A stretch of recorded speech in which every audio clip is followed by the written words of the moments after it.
Welcome, and thank you for joining us at The People Behind Your Water. My name is Teresa Alvarado, and I'm the manager of the Office of CEO Support and Communications at the Santa Clara Valley Water District. The Santa Clara Valley Water District manages an integrated water resources system that includes the supply of clean, safe water, flood protection, and stewardship of streams on behalf of Santa Clara County's 1.8 million residents. The district effectively manages 10 dams and surface water reservoirs, 3 water treatment plants, a state-of-the-art water quality laboratory, nearly 400 acres of groundwater recharge ponds, and more than 275 miles of streams. We provide wholesale water and groundwater management services to local municipalities and private water retailers who deliver drinking water directly to homes and businesses throughout Santa Clara County. So today I'm very excited to be joined by Joan Maher. She's the Deputy Operating Officer for the Water Supply Division at the Santa Clara Valley Water District. Welcome. Thank you. Thank you for being here. So I already described generally what the Water District does, but can you please talk about your role here at the Water District? All right. I manage the Water Supply Division for the water utility, and that encompasses basically all of our source of supply and water use efficiency programs. So it includes the managing our local supplies from our 10 local reservoirs, as well as imported water from our state and federal contracts. And the management of imported water also includes annual water transfers. We do exchanges and banking of water in Kern County and their groundwater basin. It includes recycled water development and water conservation programs. So water use efficiency is a significant part of our source of supply planning and operations. And then additionally it includes groundwater management and the programs for that, including the permitting of wells and water measurement in the county. So it's basically everything that we need to comprehensively manage the water resources available to Santa Clara County, including the operational planning that goes on year in and year out. So, we have a number of priorities each year. Number one is water supply is reliable to meet demand. So when people turn the faucet, the water is going to be there.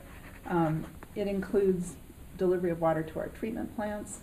We have 3 water treatment plants, delivery to in-stream and off-stream groundwater recharge programs, as well as protecting our environmental resources, meeting regulatory and water rights requirements, and of course minimizing costs. We're highly conscious of the amount of pumping that is needed to move water from outside the county into the county and around the county. So cost control is a large part of our planning. And then finally, in the wetter years, we strive to carry over or store water for future dry years. So, Mother Nature doesn't provide water in a nice even pattern. We have to take advantage of the wet years and try to store that water for the dry years.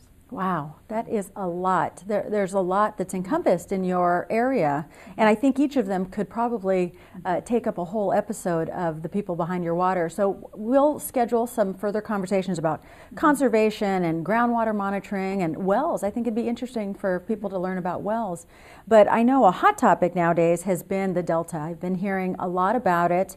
The governor has also been very focused on the Delta, and in the newspaper they believe that now he'll be focusing more effort on the Delta in 2013. So I wanted to ask you to please start by explaining what the Delta is and why it matters to Santa Clara County.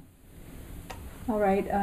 Many people, I think, have heard the Delta described as the hub of California's water system, and it definitely is that.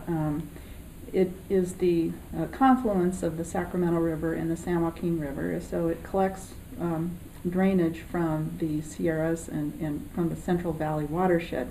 About 2/3 of the state's water flows through the Delta, out to Suisun Bay, Carquinez Straits, and eventually out to the Bay and through the Golden Gate. So it is a very complex system. It's really one of the major estuaries on the planet, really, as you look at what the significance of the system, both environmentally and from a water management standpoint. As I said, it's significant for water supply. 2/3 of the state's water supply is delivered from the Delta to the Southern California, Central Valley, and the Bay Area. When you drive through it, I think as some people have to Sacramento or Stockton, you see a labyrinth of channels. There are 40 Delta islands.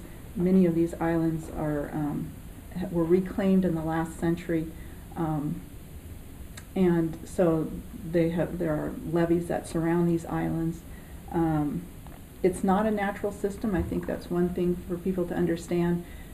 With the extensive reclamation work that was done in the last century, it is definitely not a natural system, nor is it a sustainable system. These levees surrounding the islands, most of them are not engineered levees, and then they're built on very fragile peat soils.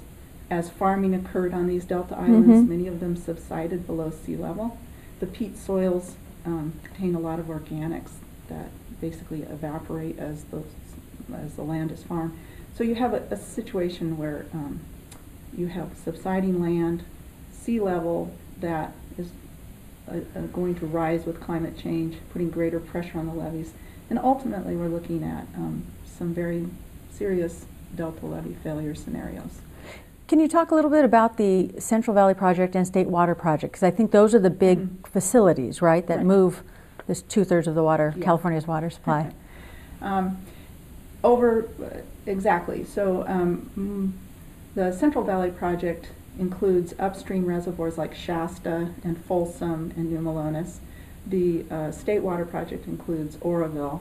These two major systems store and release water down the Sacramento and the Feather River and into the Delta, and then the projects pump out of the south part of the Delta at 2 pumping plants in the southern part of the Delta. And water is delivered to our county through the South Bay Aqueduct in the north and through the federal San Felipe division in the south. So some of you may have driven by San Luis Reservoir. Yes, a very large off-stream reservoir.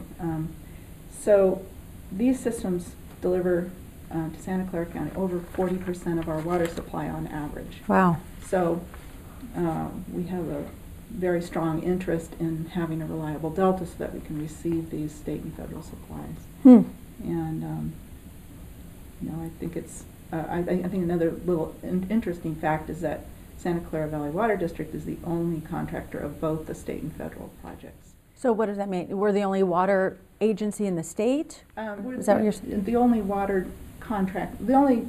district in the state that really has a contract with both projects. Okay, so others have one or the other? Have one or the other. There's a family of contractors on the state side and a family of contractors on the federal side, and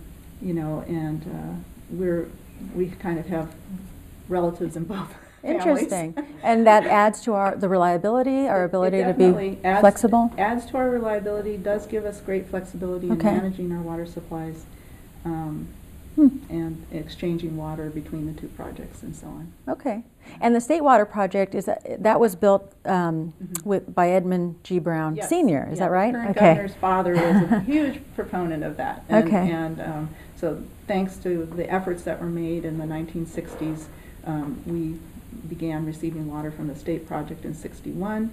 At the same time, as soon as we built the state water project facilities in the county, we realized that it would not be enough for the future. So in 1967, our predecessors at the agency here at the district pursued authorization of the San Felipe Division by Congress. So in 1967, the San Felipe Division was authorized. In 1977, we signed a contract for the San Felipe Division for CVP water. And in 1987, we received our first deliveries of federal water. In 1997, it goes on every 10 years. There's some major event that happens with our federal water. In 1997, we signed a water reallocation agreement that shored up the reliability of our urban M&I, what they call municipal and industrial supplies. Okay. So that was a major landmark. And then in 2007, we accomplished the first amendment of our federal contract. So you know, in the imported water area, things generally take about a decade before something can happen. And what's been interesting is how those supplies have been developed and have allowed for the blossoming of Silicon Valley. Exactly.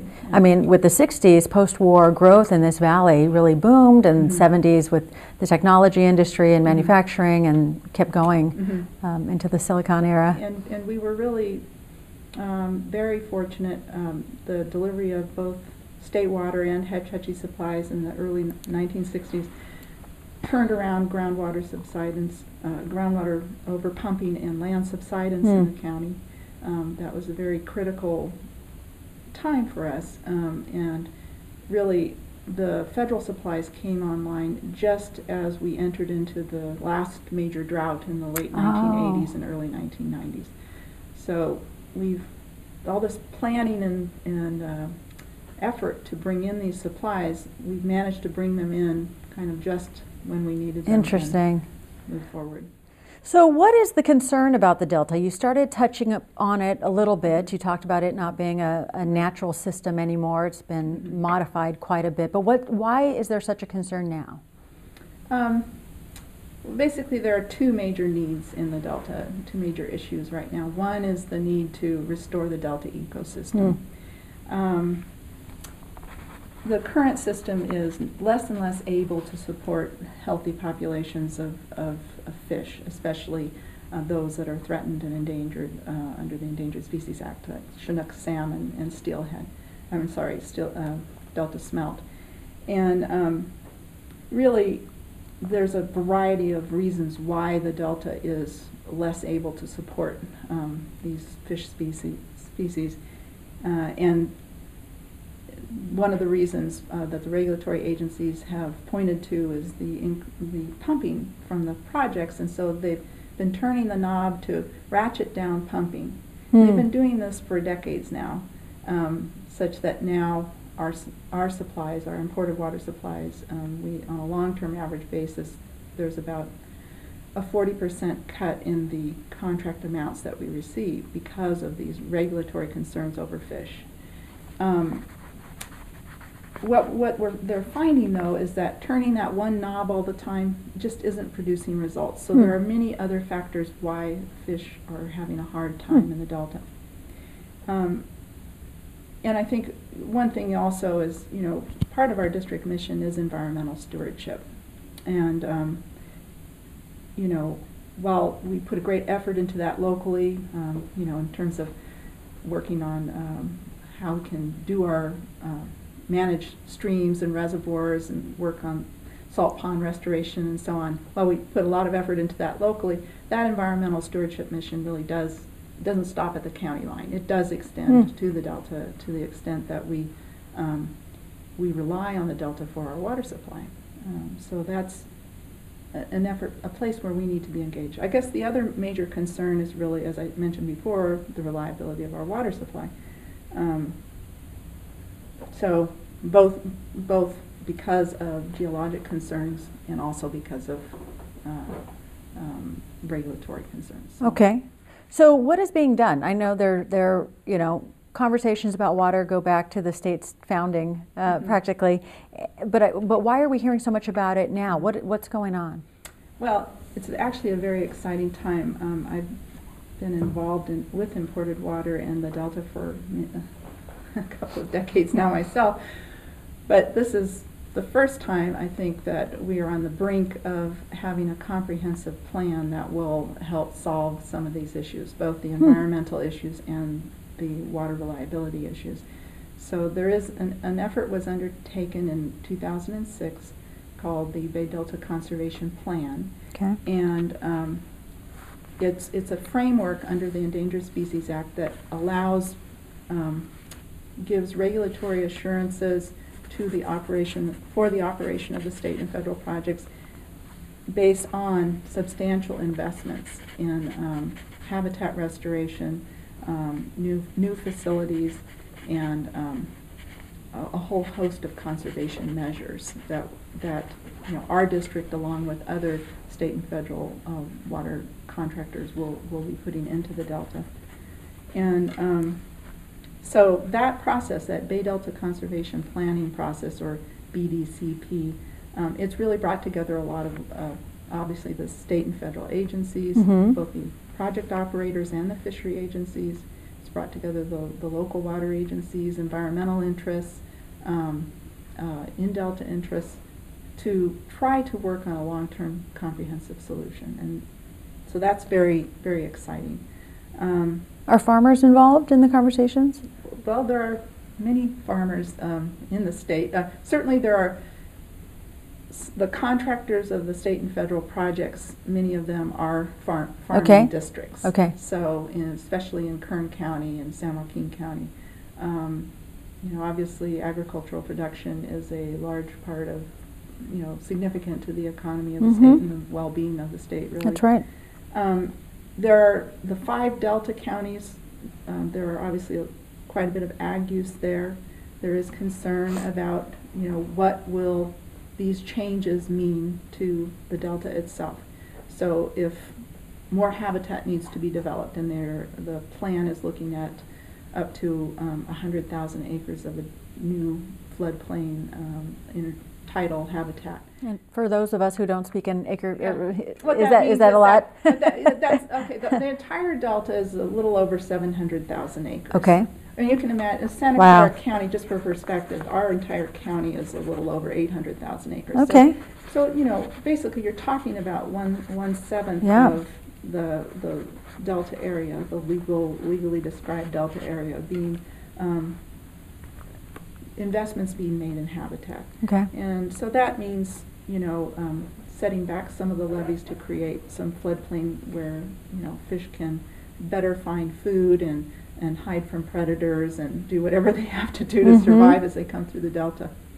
I think just for perspective, I should say on food supply, most of the estuaries of the world, when fish, there are places where fish fatten up before they go out to the ocean.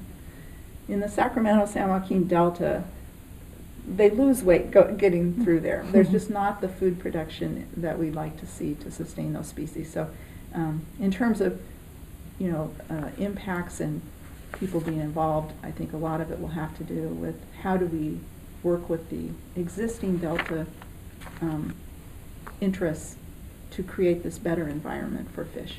So I remember during our last governor, Schwarzenegger's administration, he started, I think, the BDCP process, if I recall correctly, Right. and Governor Brown is continuing that, and there seems to be maybe growing momentum Yes. for this dialogue process. And what will come of that? What is the product? But what is the product that people are waiting for? Or what is the decision point?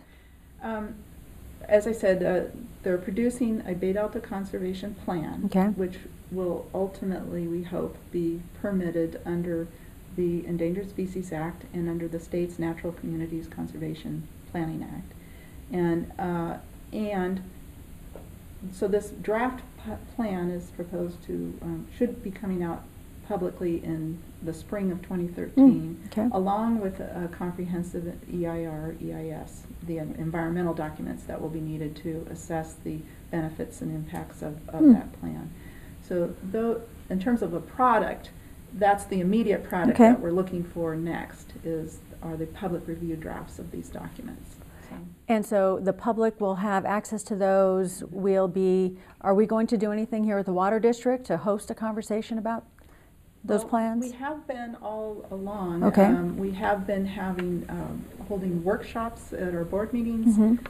So we held one workshop where we invited the in-Delta interests to come down. We've invited environmental, non-governmental organizations to come down and speak to our board, as well as other water agencies that depend on the Delta. So we've had a series of workshops in the past, and I think beginning in January we will, especially as we go through this public review process and get near to it, we will have more of those. I think it's very important for people to realize what a fundamental opportunity this is to make a difference in an environment that we depend on. I remember early last year, we had one of those workshops which really was an overview. last year being 2011. And then we've had two, one focus on the ecosystem impacts, one focused on the water supply reliability, right, of the Delta. Yes. We will make sure that the dates of those sessions are posted on our website because they are available to the public to view again in video. So we'll make sure we have those dates clearly noted on our website if folks want to look at those. And of course, we will identify the January dates or any other subsequent dates that we host board workshops on this important topic. But as you know, this show is entitled The People Behind Your Water. So in that vein, I'd like to hear a little bit more about you. When did you come to the district and what has been your career path here? Well, let's see. I've now been here over 32 years. So that sounds like a long time, but really it went by in the blink of an eye. You must have been 10 when you started. No, honestly, I mean, I just don't know where it all went, really. The first 10 years I worked in what we used to call flood control pre-design or planning. And then I moved to operations and managed our hydrologic gauge network, all the rainfall, and reservoir, and install all the radio reporting telemetry that we have now. I managed the emergency operations center, worked with retail water agencies for planning of response to droughts, worked with the cities in the flood preparedness presentations and so on, and actually did our first urban water management plan. So I did a variety of things for about 10 years. And then in 1992, I went to our imported water program, so 20 years ago. And little did I know that it would take, that everything in imported water takes at least 10 or 20 years. So it's just been absolutely fascinating to me. I just, feel like it was a tremendous privilege. And I think a lot of it has to do also with just the gratification of knowing, I never lose sight of the fact that every acre foot matters and every dollar matters. So you can really, in the work I've been doing, I've been able to see those tangible, solid benefits for Santa Clara County, and that makes a difference. And I know that you're in Sacramento a lot as part of these dialogues. What role does Santa Clara County play in this whole conversation? Well, as I said, we are the only contractor of both the state and federal projects. So there are times when, certainly not recently, but when I first started, where it was between the two projects, things weren't always, we didn't agree on different things. So it was like being a member of the both the Hatfield and the McCoy family. But so we tend to bring people together in the projects. We tend to, because we have an explicit environmental stewardship aspect to our mission, which is different than many other water agencies, we often bring an environmental voice to the discussion, and that's important. And we have both an ag personality as well as an M&I. Clearly, Silicon Valley, we're an industrial M&I personality as well. So we find that we are able to facilitate and bridge a lot of different interests sometimes. Very good. Or help that happen. Yeah. Well, very exciting. We're very glad that you're there representing us as a very seasoned voice in this conversation. It sounds like next year will be an exciting time for imported water. And as I mentioned, we will make sure those dates of the board sessions are posted on our website. We will make sure that the January meeting is posted. We also have a brochure called Restoring the Delta, Protecting Our Future, which will be on our website. It actually is already, and it talks about the Bay Delta Conservation Plan, some myths and facts about Delta and imported water, and some quotes from others who are involved in the dialogue. So I think that's a really helpful document. In addition, I remember hearing from Interior Secretary Ken Salazar about 6 months ago. He referenced the Klamath River in Southern Oregon, Northern California, about how that was, again, a very major water conflict. A lot of parties had an important interest in that waterway, and they came to an agreement. And there's an interesting film that was developed called The Klamath River, A Restoration for the Ages, which we're hoping to show here at the district in January or February. So I would invite people to look at our website and also attend that. We'd love to have the conversation with you about the Delta. You talked a little bit about winter and stream gauges. Again, we're getting into the winter season and our storm period, so wanted to remind folks that our award-winning Charles Chicken Little flood protection campaign is starting. You'll be seeing those ads, and please look at our website. It's a great resource for information about emergency preparedness, about flood tips, all kinds of useful information for winter preparedness. You can also sign up on our e-newsletter through our website, which is valleywater.org.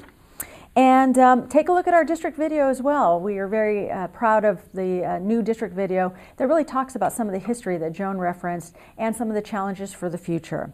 Next month, we'll be learning a little bit more about mercury in the Guadalupe watershed, specifically at Lake Almaden, and the project that the Water District is looking at to remove mercury from that watershed. So that'll be an interesting conversation. So thank you again for joining us. Happy holidays. See you next month.